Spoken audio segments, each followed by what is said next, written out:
joining us now, George Holani. And George, this is a really, really fascinating time of the year for the Seahawks. You guys are in the thick of it, man. The NFC is so tight. I mean, the NFC West still to figure out, the NFC South. Do you start to feel kind of this special, like, winter pressure around all these games? I mean, yeah, for sure. For us, is just continue to prepare for one game at a time and take it one game at a time. Like, each game is really like a playoff game, so that's how we see it. What was that like when you get called up, and when did you realize during camp, by the way, that you were going to make the team? I would say for me it was probably just going into the preseason games and just continuing to make plays out there and make the best of the opportunities, and then getting caught up, and then obviously this past week and getting my first regular season carry. So that was a blessing. It was pretty cool. I didn't really know I was gonna go in there until Coach KP was like, "Oh yeah, George, if offense goes back out there, you're gonna be up." So I was like, "Oh, okay, here we go." Sweet. Yeah, but it's been a pretty cool experience for me, for sure. I know we're in Washington, but I'm from Cali, and you went to Bosco. And, man, there's some battles between you guys, Modern Day, Mission Viejo. How has Bosco kind of shaped you and the players that we've seen coming out? Because you guys put them out like a football factory down there in California. I mean, Bosco for sure is, one of the best top schools out there. I think they really helped me focus, and it's an all-boys school anyway. So, really focus and lock in and just continue to build discipline and be around guys who want to compete. We had my class, I think we had like 20 players who signed D1. Crazy. So it was pretty cool to see that, and then just continue to see them. They're still playing in college right now, or some of them in the league, so it's been pretty cool. I'm actually really fascinated. Would you mind talking a bit more about that experience and what that was like, just with all guys and that entire stretch of time? You have a sister school? Who's your sister school? St. Joseph's. St. Oh, Joseph's. okay. I would say it's similar to here. You're at work every day. You're around the guys. You're just kind of talking football, and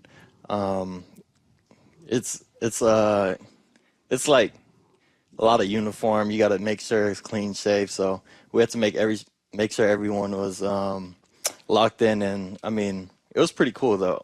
Yeah, for sure. Feels like Yankees rules. Yeah.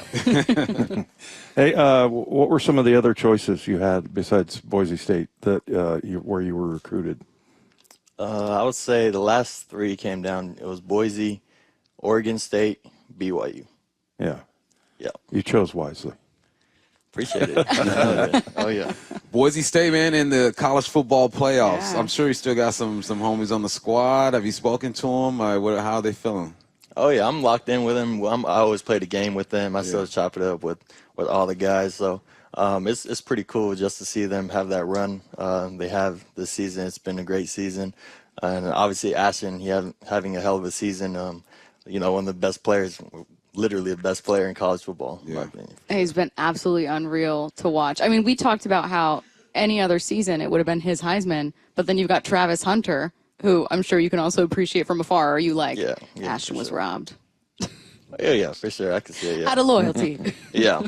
I mean, he's on pace to beat the record, so I believe he's going to do that next game. So we're going to see that pretty soon. Nice. Yeah. Tell us about your running back room. You got some good guys in there, Charbonnet, and I've known Kennedy, KP, since like we were in high school, and just a great guy. But it seems like you got a fun room there.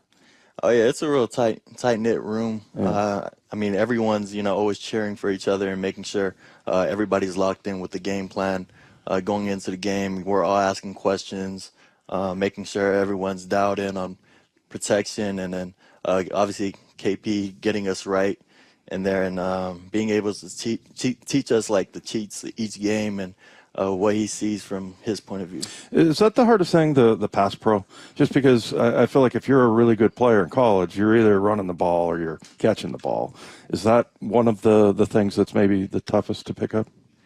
I mean, yeah, for sure. A lot of running backs in general, they have that problem in the league, blocking and being able to pick up protection.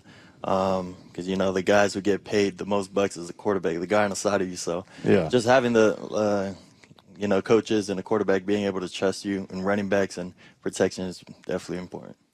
I know your favorite play is whatever gets you the football, but if you had to pick a gap scheme or a zone, which one do you feel like you like the most? Honestly, I'll say duo. For Yep. sure. Yep. We were just talking to Leonard about duo. You get that double team, they climb to that backer. Oh, yeah. You kind of influence a bit more. You can be more patient with the duo, I assume. I played running back in high school. It's been a while.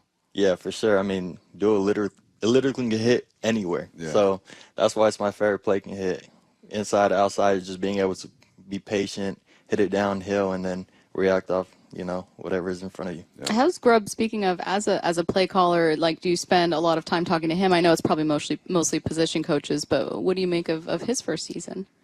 I mean, he's doing a hell of a job, Yeah. first as his, NFL coach. And we've been meeting as offenses and, as an offense, and we just been able to just break down the game plan each week and what we expect from different teams and how we're going to attack them. So he's been on point with everything, and we're continuing to grow because we can get better in every phase.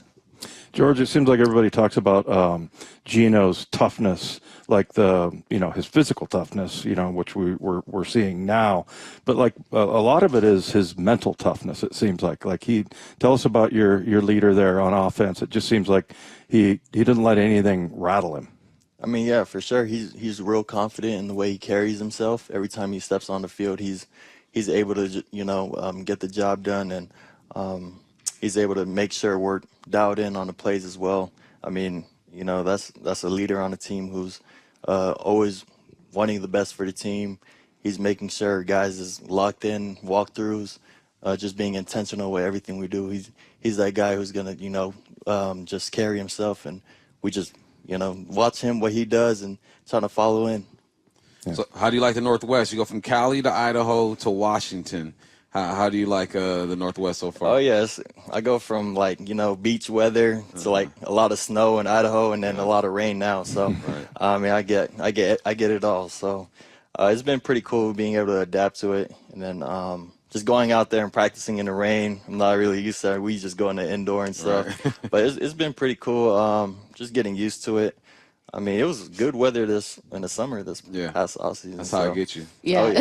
it tricks you. And lose you in. You think it's not so bad, Yeah. and then you get a full week of rain where you're like, I don't think it's stopped. Yeah. What do you do outside of football? I mean, speaking of the area, right? Lots to explore. Like if you were an outdoor kind of person, there's a lot to do. But are you a foodie? What do you like doing? I mean, me and my girl, we always go eat out. I always play video games, or I just hang out with my cats at home. Yeah. So, yeah, it's pretty cool. I don't really go outdoors. I'm just chilling at home for the most part. Yeah. You're a cat guy. I was just gonna say. I just became a cat guy. Well, I got married a long time ago, but that's when I became a cat guy. I was a dog guy, but you're a cat guy. Yeah, I used to be a dog guy as well until I met my girl, and then she had cats, and then kind of just rubbed off on me for sure. You know what I appreciate about them is that they hunt for sport. That's pretty badass. I like that. Wyman, They kill for fun. George. Okay, George, we're gonna let you go. Oh, yeah. We're gonna let you get out of here. Thank you so much for taking the time, man. We George. really appreciate it.